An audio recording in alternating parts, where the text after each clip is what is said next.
நீங்க யார் ஃப்ரெண்ட்? அவங்க சார் விஜய் ஃப்ரெண்ட். ஓகே. எத்தனை வருஷம் ஃப்ரெண்ட் நீங்க? நாங்க சின்ன வயசுல இருந்தே ரொம்ப ஃப்ரெண்டு சார். ஓகே. ஸ்கூல் படிச்சது காலேஜ் எல்லாமே நாங்க எல்லாம் ஒண்ணா படிச்சது தான் சார். இவங்க எல்லாமே ஒரு ஹாப்பினஸ் நிறைய விஷயங்கள் ஷேர் பண்ணாங்க. பட் இவங்களுடைய ஸ்டோரி சொல்ல போனா ரொம்ப கொஞ்சம் சேடா இருக்கும். என்ன விஷயம்னா ஸ்டார்டிங் பார்த்தீங்கன்னா கண்டிப்பா ஸ்கூல் ஃப்ரெண்டு. அவங்களுக்கு வந்து லவ் மேரேஜ்.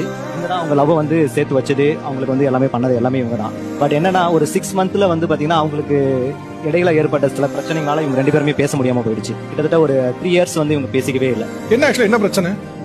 லவ் மேரேஜ் தான் சார். அவங்க ஃப்ரெண்டுன்னு என்கிட்ட ஃபர்ஸ்ட் இன்ட்ரோடியூஸ் பண்ணாங்க. லவ் பண்ணும்போதே ஃப்ரெண்டுன்னு சொன்னாங்க. ஆனா போக போக பாத்தீங்கன்னு சொன்னா பொண்ணுங்களுக்கே உள்ள ஒரு பொசசிவான கேரக்டர் பொண்ணுங்களுக்கே நார்மலா இருக்கும். இவங்க எப்படின்னா எனக்கு ஈக்குவலா அவங்கள பார்த்தாங்க. முக்கியமா அவங்கள தொட்டு பேசுறது, வாடா போடான்னு பேசுறது, வாடி போடின்னு பேசுறது எனக்கு சுத்தமா பிடிக்கல. இன்னொரு முக்கியமான விஷயம் என்னன்னா லவ் பண்ணும்போது ஓகே சார், அப்ப கூட எனக்கு தெரியாது, வேற வேற வீட்ல இருந்தோம். மேரேஜ் பண்ணியும் பாத்தீங்கன்னா காலையில பண்ற ஃபர்ஸ்ட் மெசேஜ் அவங்க மெசேஜா தான் இருக்கும். வாட்ஸ்அப் ஓபன் பண்ணாலே குட் மார்னிங் அவங்களோட தான் இருக்கும். அது நைட்டு தூங்கும்போது குட் நைட் அவங்களோட தான் இருக்கும். ஓபன் பண்ணும் போதே அவங்க கிட்ட பேசிதான் எழுந்திருப்பாங்க, தூங்கும் போதே அவங்க கிட்ட பேசிதான் வைப்பாங்க. மாடி போடின்னு பேசுறது, இவங்க வந்து அடிக்கிறது, அவங்க இதை சாப்பிட்டுட்டு இருந்தா தட்டுல வந்து எடுத்து சாப்பிடுறது, அது நான் தானே சார் சாப்பிடணும்.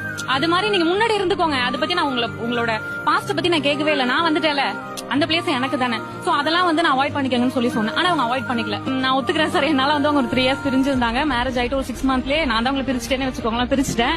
ஆனா அவங்களுக்கு மேரேஜ் ஆகி 2 இயர்ஸ் கழிச்சு வந்துட்டு அவங்க வீட்டுக்கு வந்தாங்க.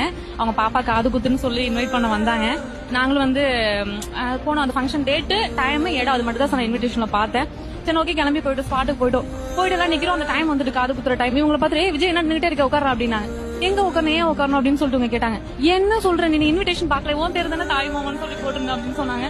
அந்த மொமெண்ட் வந்து உண்மையா சொல்றேன், நான் ரொம்ப எப்படி சொல்றேன்னு தெரியல, எக்ஸ்போஸ் பண்ண தெரியல.